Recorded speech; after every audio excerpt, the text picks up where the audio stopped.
Nu ką, Mauzeri, padariau vieną rimtą sociologinę išvadą. Buvot Zigmunto Baumano paskaitoj.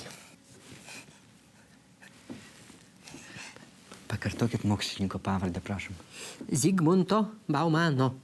Ne, oi visai ne, aš pats vienas priejau sociologinės išvados, kuris skamba taip. Baigėsi Lietuvoje išvaizdus viengungiai krepšininkai. Toks dalykas negali baigtis. A, kodėl negali? Nereikia manęs. Baigėsi, aš jums sakau. Pažiūrėkite pats ir žiūrovas.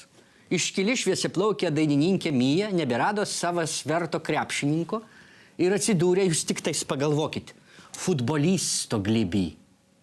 Nebeliko reiškiasi krepšininkų. Nu, čia ne pirmas toks atvejis. Vat Agnė Armoškaitė Grigaliūnienė buvo ištekėjusi už futbolisto. Oksana Zlatkovaitė irgi buvo ištekėjusi ar yra ištekėjusi už futbolisto. Palaukit. Futbolistas taigi čia tas pats, tai čia taip nesiskaito.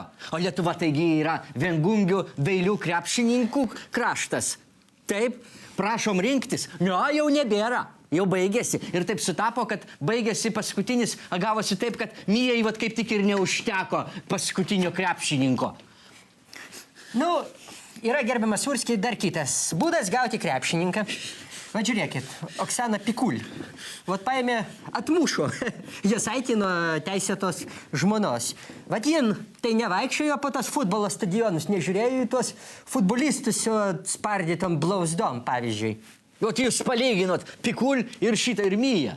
Pikul atmušo dėl to, kad yra pasididinusi atmušamumą ir pasidailinusi žinomumą. O be to Jasaitis yra lengvas kraštas, tai lengvai atmušamas. O ko jūs čia dėl tos Mijos taip čia jaudinatės? Aš ne dėl Mijos, aš dėl Lietuvos moterų. Va dabar bunkė išsiskirs, reiškiasi, ir ką? Verslininkų nėra, prodiuserių nėra, krepšininkų nėra. Su kom ženytis? Tai ką, ženysies su kokiu nors motobolininku ar regbinininku?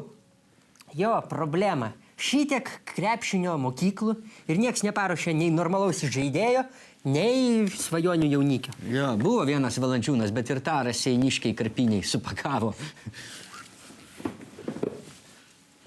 Jūs kažką norėjot man kirsti per marmūzę. Nepatarčiau.